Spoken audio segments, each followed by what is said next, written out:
कभी खेत में किसी किसान को खेती करते देखा है?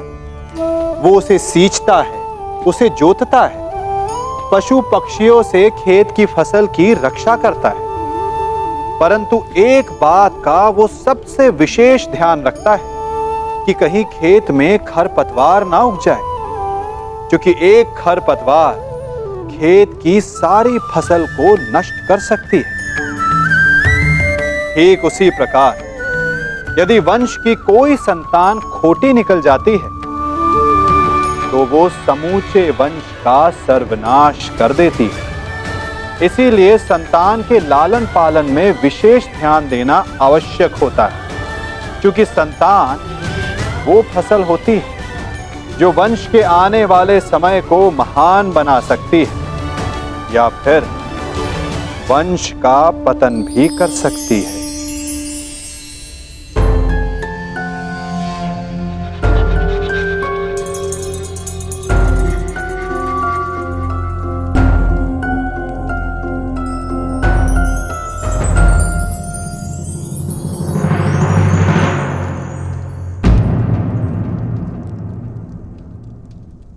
सूर्यदेव, आप?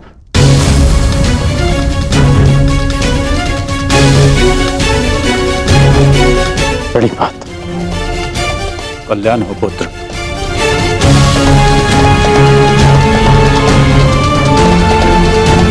ऐसी क्या आवश्यकता आन पड़ी कि आपको इस समय मेरे समक्ष आना पड़ा? कुछ समय पश्चात मैं आपको अर्घ भेंट करने आने ही वाला था। आज मैं अर्घ लेने नहीं आया हूं पुत्र, तो मैं एक चेतावनी देने आया हूं।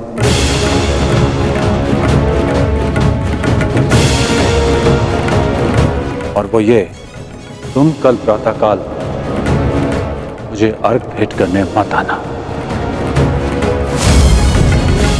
और यदि तुम मुझे अर्घ भेंट करने आए तो तुम अपना सर्वस्व खो बैठोगे।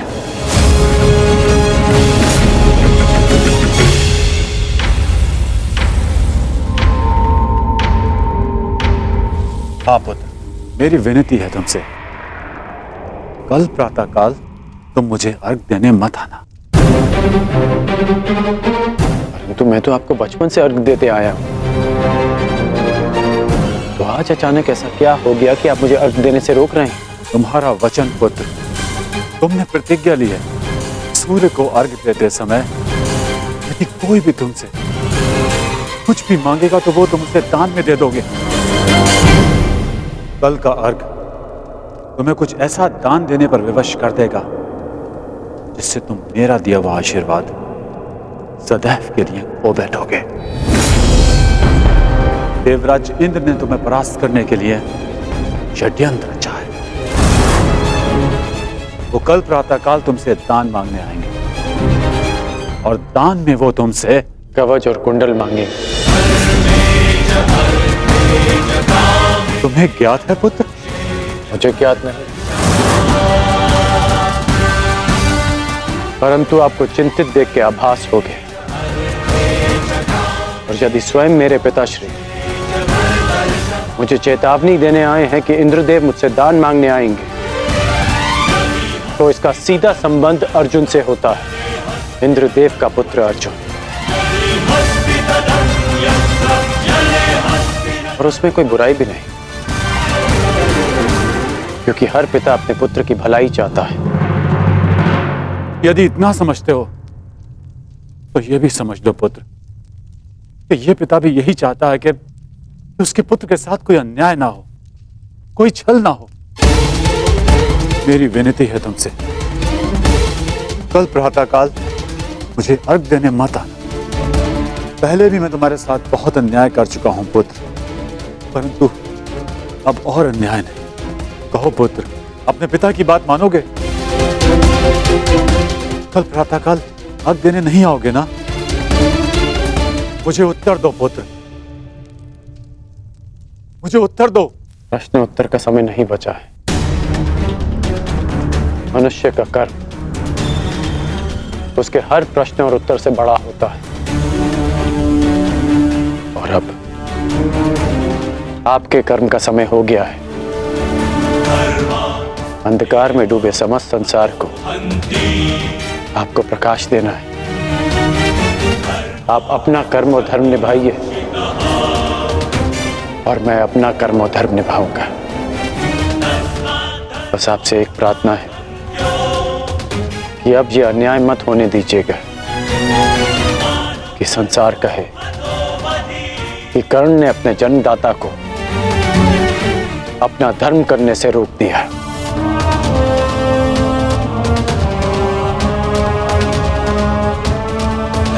प्रणिपात पिताश्री। मुझे आशा है पुत्र, तुम मेरी विनती स्वीकार कर।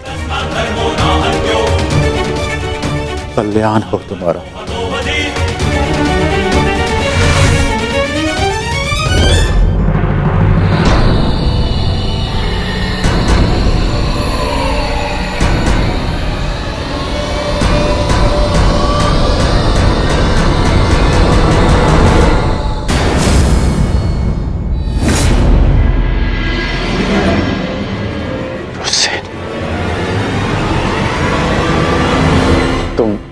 तुम यहां क्या कर रहे हो? मैंने सब सुन लिया।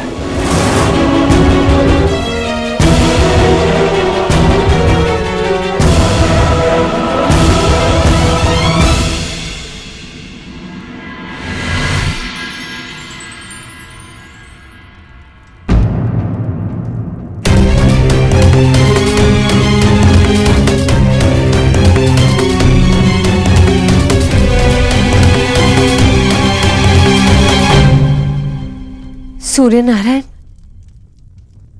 आप यहां? इस प्रकार यहां आने के लिए मैं आपसे क्षमा चाहता हूं, परंतु पुत्र कर्ण पर बहुत बड़ा संकट आने वाला है। उसे सावधान करना होगा।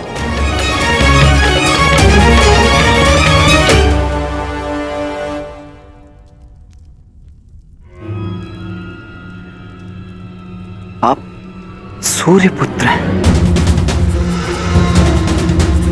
परंतु ये कैसे संभव है?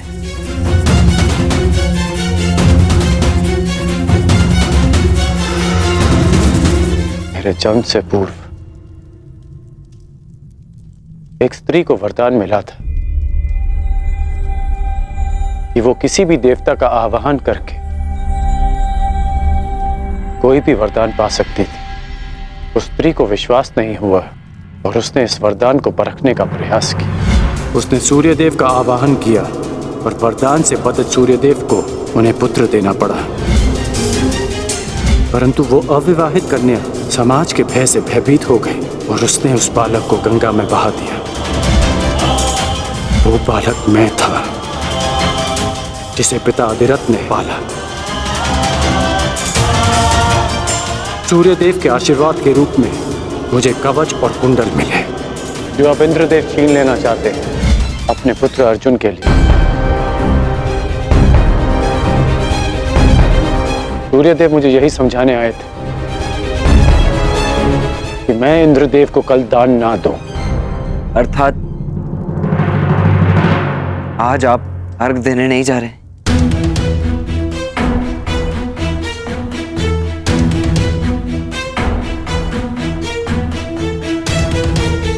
नहीं, मैं अवश्य जाऊंगा।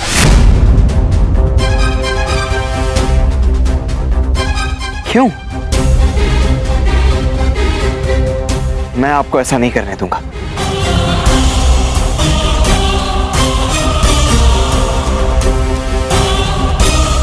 मुझे क्यों नहीं जाना चाहिए? एक दान के भय से अपना संकल्प तोड़ दो, अपना सम्मान खो दो? नहीं पुत्र, ये सूत पुत्र ऐसा कायर नहीं है। आप स्वयं के साथ ऐसा अन्याय कैसे होने दे सकते हैं पिताश्री? आप भली भांति जानते हैं आपके साथ छल होने जा रहा है। फिर भी वो सूर्यदेव जिन्होंने आपको अपना नाम कभी नहीं दिया, जिस पर आपका अधिकार था, वो सम्मान कभी नहीं दी, फिर भी आप उन सूर्यदेव के सम्मान के लिए इंद्रदेव के बिछाए जाल में फंसने जा रहे हैं।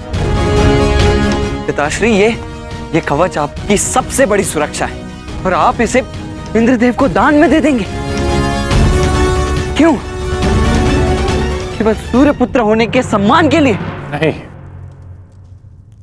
एक सूत पुत्र होने के अभिमान के लिए।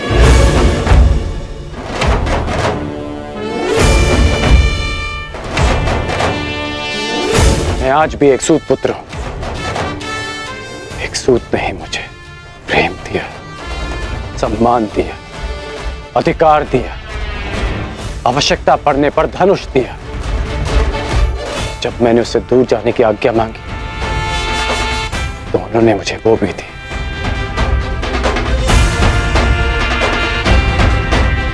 तुमने ठीक कहा पुत्र कि जिन सूर्यदेव ने मुझे मेरा नाम, मेरा सम्मान नहीं दिया, मैं उनके एक उपहार के लिए ऋणी क्यों रहूं? पुत्र, तुमने पूर्णतः अपने पिता को नहीं पहचाना। मैं अपनी सुरक्षा के लिए कवच और कुंडल पर निर्भर नहीं हूं।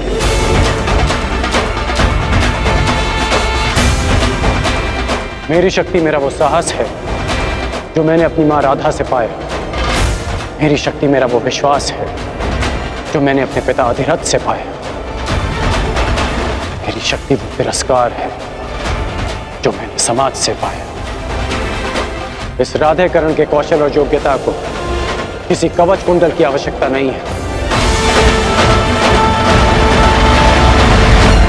परंतु पिताश्री, ये सब अन्याय है। जो भी आपके साथ हो रहा है, ये सब अन्याय है। कदाचित यह अन्याय है, परंतु कोई और अन्याय करे इसका अर्थ ये नहीं कि हम भी न्याय का पथ छोड़ दें। मैं अपना मार्ग चुन चुका हूं। यदि तुम्हारे मन में मेरे लिए कोई भी स्थान है, एक पिता के रूप में या एक योद्धा के रूप में, तुम इस रहस्य को रहस्य ही रखोगे। तुम्हें मेरी सौगंध है। वचन दो मुझे पिताश्री। वो वचन दो मुझे वृषसेन।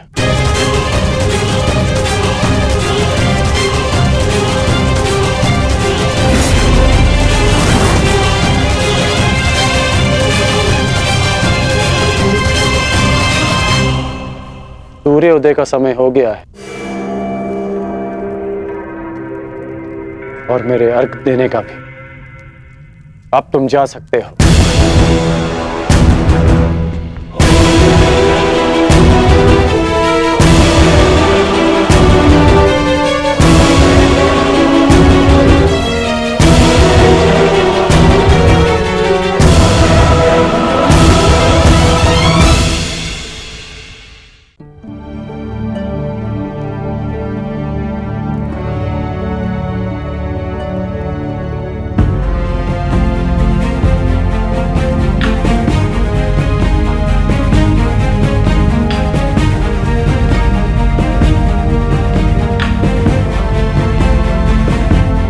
क्या हुआ माता?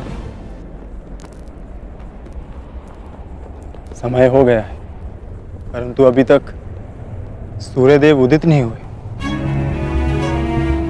क्योंकि कदाचित ये उदय होने का उचित समय नहीं है पार्थ। मैं समझा नहीं माता। सूर्यदेव का उदित होना अनिवार्य है, प्रकृति का नियम है। भला इसके विरुद्ध कौन जा सकता है?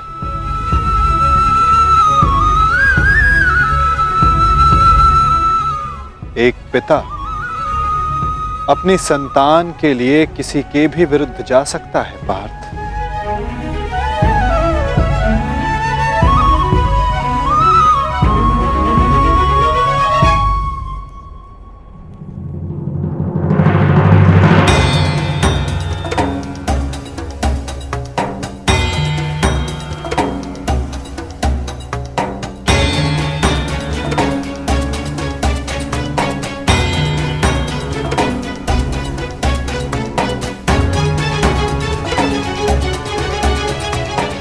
रानीपात वासुदेव।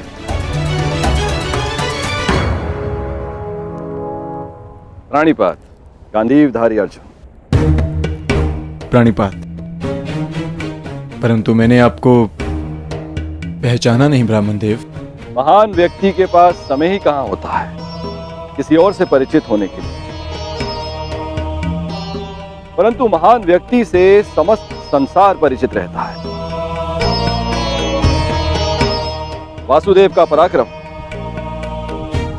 और अर्जुन के शौर्य से ऐसा कौन है इस संसार में जो परिचित ना हो।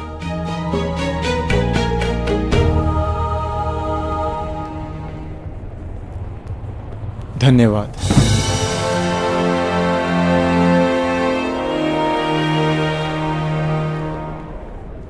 मेरा आशीर्वाद है अर्जुन, इस महाभारत के युद्ध में तुम्हारी विजय निश्चित है। तुम अपने शौर्य से अपने शत्रु पर विजय प्राप्त करो।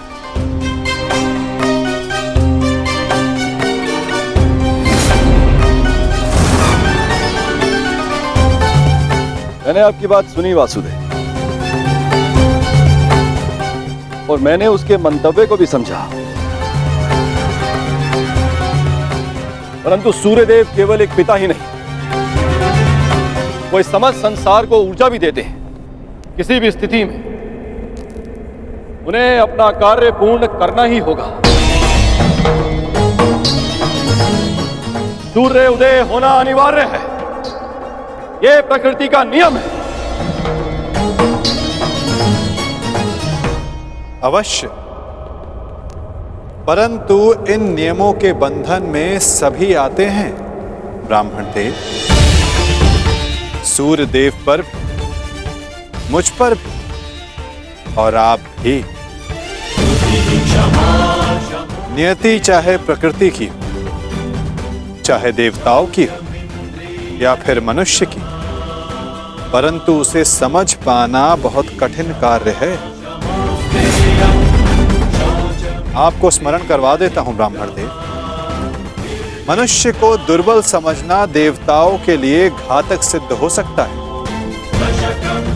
ऐसा कोई विघ्न नहीं जो एक दृढ़ निश्चयी मनुष्य का मार्ग रोक सके। यदि मनुष्य चाहे तो वो पर्वतों का स्थान भी बदल सकता है।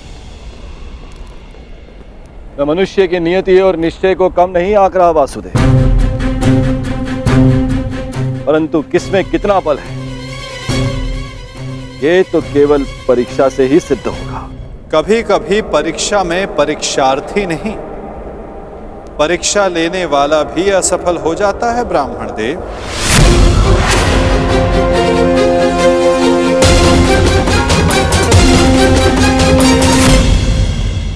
कभी कभी परीक्षा में परीक्षार्थी नहीं, परीक्षा लेने वाला भी असफल हो जाता है ब्राह्मण देव।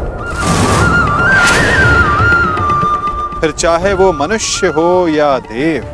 देवताओं का तो धर्म होता है ना वासुदेव, मनुष्य को सदैव नए नए अवसर देना।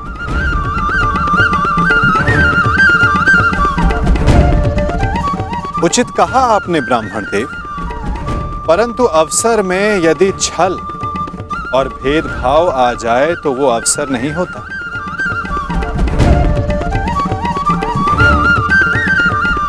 कदाचित आपको स्मरण तो हो गए, यदि धर्म और कर्म में पक्षपात आ जाए तो धर्म धर्म नहीं होता और ना कर्म कर्म रहता है।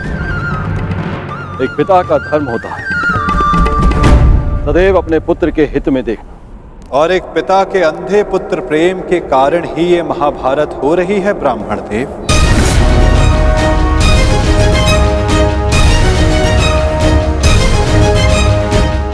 मुझे पिता से कोई लेना देना नहीं, देखना यह है कि क्या एक पुत्र अपना धर्म निभा पाता है या नहीं।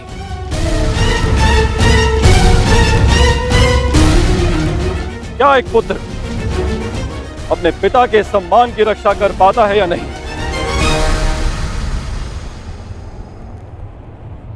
आज्ञा दें वासुदेव, मेरा प्रस्थान करने का समय हो चला है। प्राणिपात।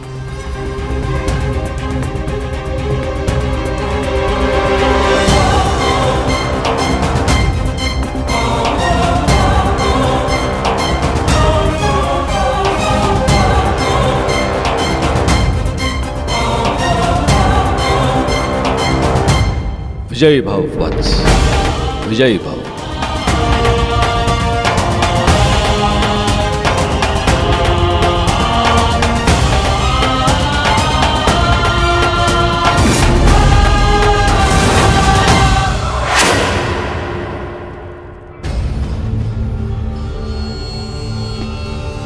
रुक जाइए पिताश्री।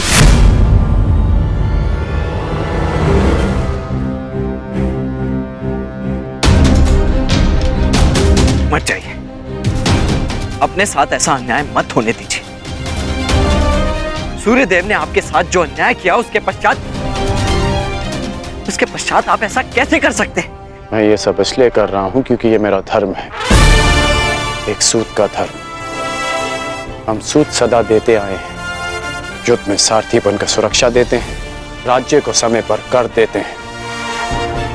आज एक सूर्य पुत्र के सम्मान का नहीं, एक सूत पुत्र के सम्मान का प्रश्न है। वो सूत पुत्र जिसने दान में मांगी हर वस्तु देने का वचन दिया है, आज मुझसे कोई मेरे कवच और कुंडल क्या प्राण भी मांगेगा तो मैं दे दूंगा।